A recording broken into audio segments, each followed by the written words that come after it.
Commercial సినిమాలను successful గా తెరకెక్కించగలిగే దర్శకుల్లో అనిల్ రావిపూడి ఒకరు. ఆయన నుంచి వచ్చిన ప్రతి సినిమాలో కమర్షియల్ ఎలిమెంట్స్ పుష్కలంగా ఉంటాయి. అలాగే తన మార్క్ కామెడీతో ప్రేక్షకులను అలరిస్తూ ఉంటారు. ఇప్పటి వరకు ఆయన చేసిన సినిమాలన్నీ సూపర్ సక్సెస్ గా నిలిచాయి. కారణం ఏదైనా కూడా అతని సినిమాలకు సపరేట్ ఫ్యాన్ బేస్ ఉందనే చెప్పాలి.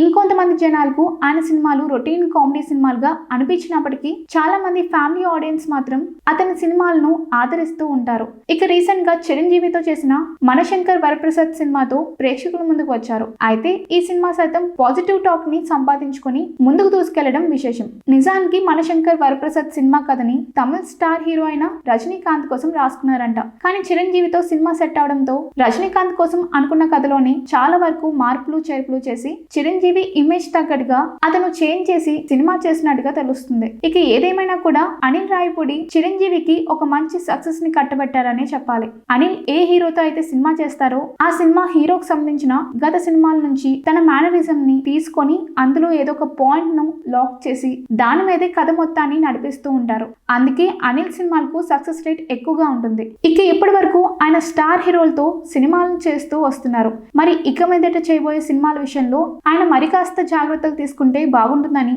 పలువురు సినిమా మేధావులు సైతం వాళ్ళ అభిప్రాయాలను తెలియజేస్తున్నారు. ఇక ఎప్పటికైనా ఆయన కొంచెం రూట్ మార్చి కొత్త తరహాలో వెళ్తే ప్రేక్షకులకు మరింత కిక్కించిన వారు అవుతారు.